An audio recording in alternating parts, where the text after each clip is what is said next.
نحمدہ و نصلی علی رسولہ الکریم فاعوذ باللہ من الشیطان الرجیم بسم اللہ الرحمن الرحیم۔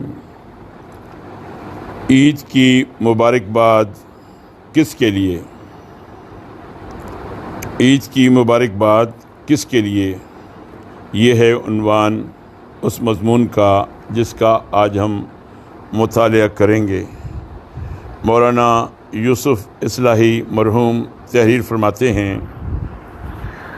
اللہ کی پناہ ریگستانی سفر کی جان لیوا دشواریاں، دور دور تک تپتی ہوئی ریت، آتشی کرے سے نکلنے والی تیز شعاؤں سے دہکتی ہوئی فضا، جسم کو جھلس دینے والی لو کے تیز و تند جھکڑ، حد نظر تک نہ کہیں سایہ نہ پانی اور نہ بھوک مٹانے کا کوئی سامان، ابھی ابھی ان قافلوں نے یہاں پڑاؤ ڈالا ہے۔ ہر ایک بھوک پیاس سے بدحال ہے، ہونٹ خشک ہیں، حلق میں کانٹے ہیں، بدن گرمی کی شدت سے تپ رہا ہے۔ پڑاؤ کی یہ ٹھنڈی ہوا، سایہ پانی، اللہ کی کتنی بڑی نعمتیں ہیں۔ پڑاؤ کی یہ ٹھنڈی ہوا، سایہ پانی، اللہ کی کتنی بڑی نعمتیں ہیں۔ قافلے کا ہر فرد نہ صرف اپنی بھوک پیاس مٹانے اور آرام لینے میں مصروف ہے، بلکہ قافلے کے دور اندیش لوگ اپنے اپنے برتنوں میں پانی بھر رہے ہیں، کھانے پینے کے دوسرے سامان حاصل کر کے ذخیرہ کر رہے ہیں، اپنی تکان دور کر کے اپنے کو آنے والے سفر کے لیے تازہ دم بنانے میں لگے ہوئے ہیں کہ نہ جانے اب سایہ اور پانی کتنے فاصلے پر مہیا ہوگا اور کب آرام و راحت کا موقع میسر آ سکے گا۔ مگر ان قافلوں میں کچھ ایسے لاپرواہ، نادان اور بے فکرے بھی ہیں جنہوں نے چند گھونٹ پیے، دو چار نوالے حلق سے اتارے اور مٹر گشتی میں لگ گئے۔ انہیں کچھ ہوش نہیں کہ چند لمحوں میں قافلہ چل پڑے گا، پھر وہی جان لیوا گرمی ہوگی، سورج کی تمازت ہوگی، لو کے جھکڑ ہوں گے، تپتی ریت اور دہکتی فضا ہوگی، سایہ اور پانی دور دور تک نظر نہ آئے گا۔ اگلا پڑاؤ نہ معلوم کتنے فاصلے پر ہوگا، اور پھر کیا خبر کون پڑاؤ تک پہنچ سکے گا اور کون راستے کی جان لیوا صعوبتوں کے مقابلے کی تاب نہ لا کر راستے ہی میں دم توڑ دے گا۔ کس قدر افسوسناک ہے قافلے کے ان غیر سنجیدہ افراد کی نادانی، لاپرواہی، بے فکری اور غیر ذمہ داری۔ اپنے سفر کی ضرورت اور سہولت کا ہر سامان یہ لوگ اس پڑاؤ سے حاصل کر سکتے تھے، لیکن انہیں کوئی فکر نہیں۔ نہ انہوں نے اپنے برتنوں میں پانی بھرا کہ آگے کے دشوار سفر میں ان کے کام آئے، نہ کھانے کا کوئی سامان حاصل کیا کہ یہ اپنی بھوک مٹا سکیں، نہ سخت گرمی سے بچنے کے لیے انہوں نے کچھ اپنے ساتھ لیا۔ نادانی، بے پرواہی اور بچگانہ پن کے ساتھ یہ دوسروں کو دیکھتے رہے۔ وقت گزر گیا اور قافلہ پھر چل پڑا۔ ذرا اندازہ کیجئے ان دانش مندوں کے سفر کی سہولتوں کا، جو سفر کی تکلیفوں سے بچنے اور مقابلہ کرنے کا ہر سامان پڑاؤ سے لے چکے ہیں، جن کے برتن میں پانی اور کھانا بھی ہے، لو اور دھوپ سے بچنے کے سامان بھی ہیں اور تپتی ہوئی ریت سے حفاظت کی چیزیں بھی۔ اور کیا حال ہوگا ان بے پرواہ نادانوں کے سفر کا جو خالی ہاتھ پڑاؤ سے چل پڑے، نہ ان کے پاس کھانا پانی ہے، نہ گرمی اور دھوپ سے مقابلہ کرنے کا کوئی سامان، اور نہ اپنے جسم کے آرام اور سہولت کی کوئی چیز۔ زندگی کا یہ سفر جو آپ چار و ناچار طے کر رہے ہیں، عجیب و غریب سفر ہے۔ قافلے برابر چل رہے ہیں، عمر کے دشوار گزار راستے پر ان قافلوں کے ساتھ آپ بھی چل رہے ہیں۔ آپ چاہیں یا نہ چاہیں، برابر آپ کا سفر جاری ہے۔ راہ میں شیطانی ہواؤں کے جھلسا دینے والے جھکڑ بھی ہیں، نفس کی بے تاب کر دینے والی خواہشات بھی ہیں، آرزوؤں اور تمناؤں کے الجھا دینے والے جال بھی ہیں، گناہوں کے تباہ کر دینے والے حملے بھی ہیں، اور آدمی کو غیر سنجیدہ، لاپرواہ اور نادان بنا دینے والی فضا بھی۔ ان تباہ کن صعوبتوں سے بچنے، ان ہلاک کر دینے والی قوتوں سے مقابلہ کرنے اور ان کے شر سے محفوظ رہتے ہوئے اپنا سفر جاری رکھنے کے لیے اللہ نے شب و روز کی اس گردش میں جگہ جگہ ایسے پڑاؤ مہیا کیے ہیں کہ آپ ان پر پہنچ کر اگلے سفر کے لیے خود کو تازہ دم بنا لیں۔ آنے والی سفر کی صعوبتوں اور تکلیفوں سے بچنے کے لیے اپنے آپ کو تیار کر لیں۔ ہلاکت خیز قوتوں سے مقابلہ کرنے کے لیے مدافعت کا ہر سامان فراہم کر لیں اور ہر طرح مسلح اور تیار ہو کر پھر اگلے مرحلے کی طرف سفر شروع کر دیں۔ عمر عزیز کی راہ میں ہر سال 11 مہینے گزرنے کے بعد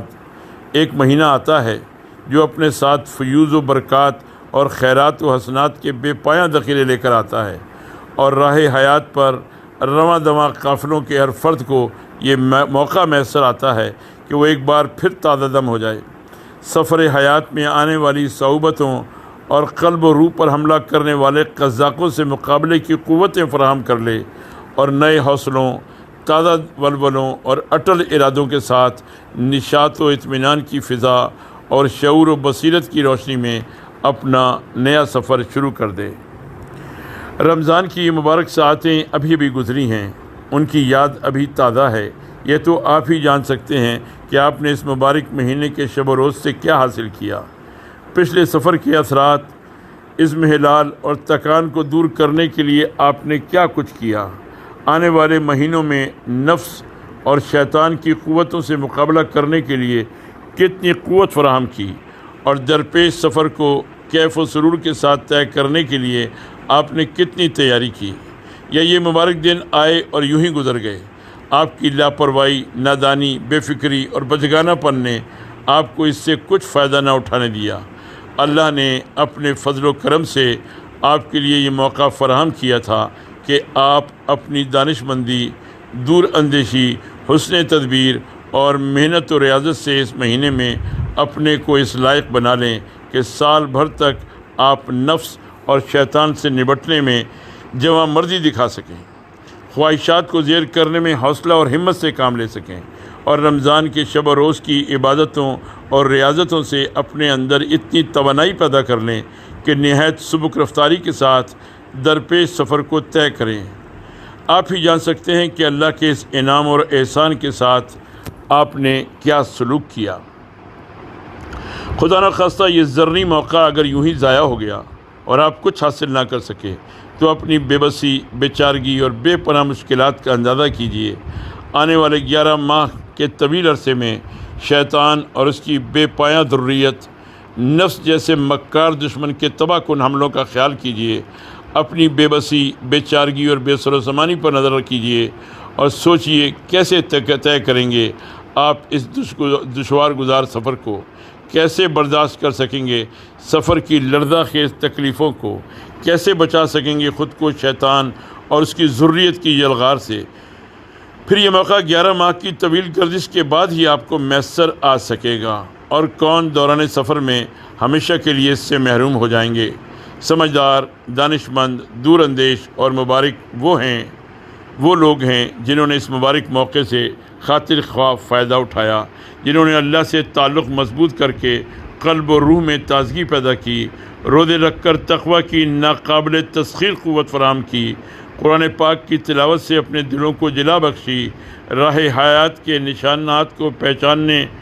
سمجھنے کی بصیرت حاصل کی، اللہ کی راہ میں اپنا دل پسند مال خیرات کر کے اپنے نفس کو دنیا پرستی کی کدورتوں اور گندگیوں سے صاف کیا، مسجد کے گوشوں میں اللہ سے لو لگا کر اللہ کا قرب حاصل کیا، اور ایک موقع شناس تاجر کی طرح انہوں نے موقع سے خوب فائدہ اٹھایا۔ آپ کو رمضان المبارک کی ساعتوں سے کیا ملا، اس کا صحیح احساس آپ ہی کو ہو سکتا ہے، دوسرے اندازہ ہی لگا سکتے ہیں، مگر دوسروں کے اندازے سے آپ کو کیا فائدہ اور کیا مطلب۔ آپ خود ہی اپنا احتساب کیجئے، اپنا بے لاگ جائزہ لیجئے اور اپنے کیے کے نتائج دیکھنے کا انتظار کیجئے۔ رمضان کی راتوں میں اللہ کے حضور کھڑے ہو کر آپ نے قرآن کی تلاوت کی جو حضور صلی اللہ علیہ وسلم پر نازل ہوا تھا اور جس کے مطابق حضور صلی اللہ علیہ وسلم نے زندگی گزاری تھی۔ یہ قرآن ٹھیک انہی الفاظ میں محفوظ ہے، اور ٹھیک انہی الفاظ میں آپ رمضان بھر اس کی تلاوت کرتے رہے تاریخ گواہ ہے کہ اس کو ماننے والے، اس پر چلنے والے اور اس کو عملی زندگی میں اپنا دستور بنانے والے ہمیشہ کامیاب رہے ہیں۔ کیا اسی تصور، اسی یقین اور اسی ارادے کے ساتھ آپ نے اس کی تلاوت کی ہے، اور اب اسی یقین اور اسی ارادے کے ساتھ آئندہ زندگی گزارنے کا سنجیدہ فیصلہ آپ کر چکے ہیں؟ اللہ کی راہ میں اپنا مال لٹا کر، اللہ کے لیے بھوکے پیاسے رہ کر واقعی آپ فیصلہ کر چکے ہیں کہ اب آپ جان و مال کی ساری قوتیں اور صلاحیتیں اللہ کی مرضی کے مطابق اسی کے لیے صرف کریں گے۔ کیا آپ کی عملی زندگی اسی کی گواہی دے رہی ہے؟ کیا واقعی آپ نے اپنے دل سے ہر ناجائز محبت کو کھرچ پھینکا ہے اور دل میں صرف ایک اللہ کی محبت ہی کا نور ہے؟ دن بھر بھوکے پیاسے رہے، جبکہ ٹھنڈا پانی بھی میسر تھا اور لذیذ کھانا بھی، لیکن آپ محض اس لیے اس سے بچے رہے کہ اللہ نے اس کو روزے میں آپ کے لیے حرام کر دیا ہے۔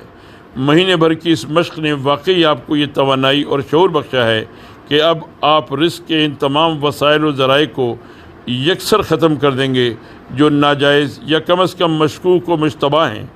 اس لیے کہ حرام کی کمائی سے پلے ہوئے جسم کی کوئی نیکی اور عبادت اللہ قبول نہیں کرتا۔ اگر اللہ نے آپ کو اعتکاف کی توفیق بخشی تو گویا آپ نے 10 دن تک اپنی زندگی سے یہ ثبوت دینا چاہا اور یہ عادت ڈالنی چاہی کہ آپ کی ہر چیز اور آپ کی ساری دوڑ دھوپ صرف اللہ کے لیے ہے۔ اس دنیا میں آپ کو جو کچھ کرنا ہے صرف اسی لیے کرنا ہے کہ آپ کا اللہ آپ سے راضی ہو اور آپ اس لائق بن سکیں کہ کل اللہ کے حضور جب پیش ہوں تو وہ آپ سے خوش ہو۔ اگر رمضان کی مبارک ساعتوں سے اسی شعور، اسی تصور اور اسی عزم کے ساتھ آپ نے فائدہ اٹھایا ہے اور اس موقع کو آپ نے اپنے لیے واقعی اللہ کی نعمت اور اللہ کا احسان سمجھا ہے، تو یقین کیجئے کہ آپ انہی خوش نصیبوں میں سے ہیں جنہیں عید کی واقعی عید ہے، جن کی عید واقعی عید ہے۔ واقعی آپ اس کے مستحق ہیں کہ آپ عید منائیں اور آپ کو عید کی مبارکباد دی جائے، لیکن اس مبارک موقع کو اگر آپ نے یوں ہی ضائع کر دیا ہے تو پھر آپ ہی بتائیے کہ کیا آپ عید منانے کے مستحق ہیں؟ کیا عید کی خوشی میں واقعی آپ کا بھی کوئی حصہ ہے؟ اور کیا واقعی آپ اس لائق ہیں کہ آپ کو عید کی مبارکباد دی جائے؟ وما علینا الا البلاغ۔